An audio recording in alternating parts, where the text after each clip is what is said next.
The WorldCom Accounting Scandal is a gripping story of corporate fraud. It has all the right ingredients for a great drama movie. Huge financial stakes, lots of corruption, big-name actors, and even a love interest. And the best part about it is that the story unfolds in a very clear, visual way. So, here's how it all went down. Our story starts in 1993 when Bernard Ebbers leaves his job at a cellular services company called Cellular South to take over a long-distance telephone company called LDDS Communications.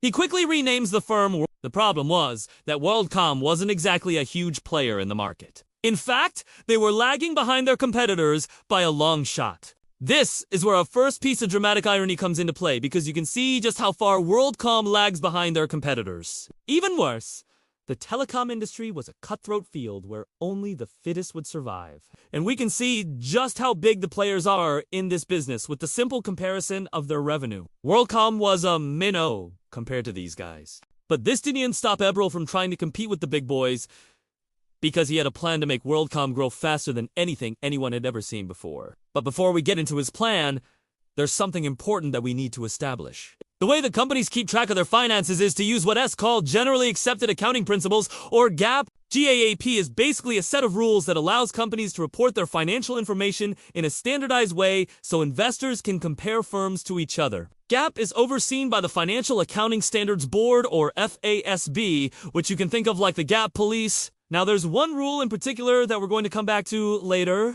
but for now, we just need to know that the rule allows businesses to capitalize expenses instead of immediately writing them off. Capitalizing an expense means that the expense gets added to the asset side of the balance sheet, which will then be depreciated over time. All right, now that we got that out of the way, let's get back to our story. As we mentioned earlier, the telecom industry was extremely competitive, and WorldCom was a small player in a big pond. So, in order to stay afloat, WorldCom needed to grow really fast. And this is where our boy Bernard shines. You see, Bernard had a brilliant idea to sell cheap internet access to small businesses across America. In fact, he planned on selling access at a loss just to gain customers. Then, once he had those customers locked in, he would eventually raise prices to sustainable levels. This strategy allowed WorldCom to gain customers really fast, and for a while it seemed like the plan was working.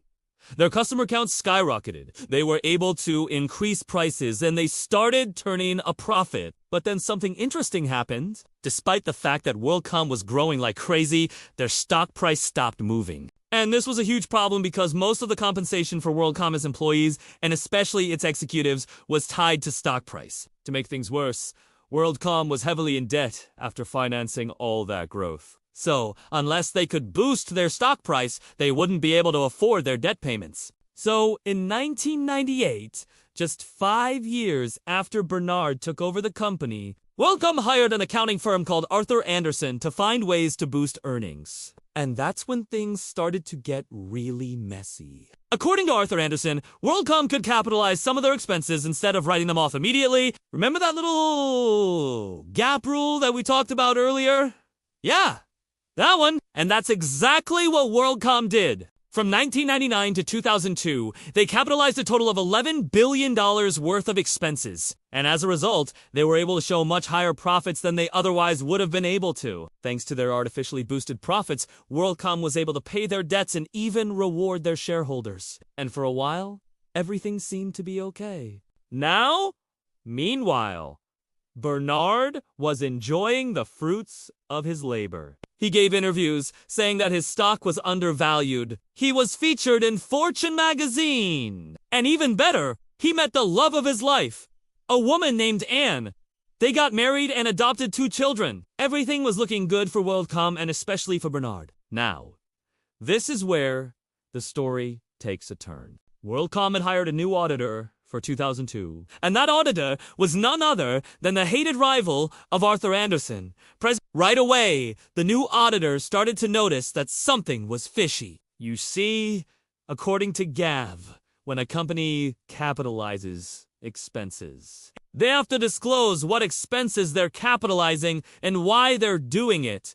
But when the new auditors looked through WorldCom's financial statements, they couldn't find that information anywhere. In fact, they found that WorldCom hadn't even recorded any of their capitalized expenses as assets. After digging a bit deeper, they realized that WorldCom had basically capitalized everything they possibly could, including salaries, marketing, expenses, legal fees, and even meals. All of this meant that WorldCom's financial statements were a complete mess. There was no way that they were going to be able to pass an audit with these statements. To make things worse, one of WorldCom's executives leaked the news of the accounting scandal to the media. And this caused WorldCom stock to drop by 85% in a single day. With their stock price completely tanked, WorldCom could no longer afford their debt payments. And as a result, they filed for bankruptcy. In total, WorldCom overstated their profits by $14 billion, making it the largest accounting scandal in U.S. history at the time. Now let's see how all of this affected the people involved. The disgraced CEO was sentenced to 35 years in prison. The CFO was sentenced to 6 years in prison. And the accounting firm Arthur Andersen was fined $7 million and lost their public accounting license. Investors who sold their shares before the scandal broke were able to walk away with a nice profit. Everyone else lost a lot of money, and the WorldCom employees lost their jobs. In hindsight, it seems obvious that WorldCom was bound to fail. Their entire business model was based on the idea that they could constantly attract new customers who would eventually pay higher prices. But as we saw, it does unmatter how many customers you have if you do own it, have the cash flow to support them. But that's just my opinion. What do you think? Do you think that WorldCom could have avoided their downfall? Comment below. Also, be sure to check out this video over here that the YouTube algorithm thinks you'll like. And don't forget to subscribe and ring the bell for notifications. I'll see you next time.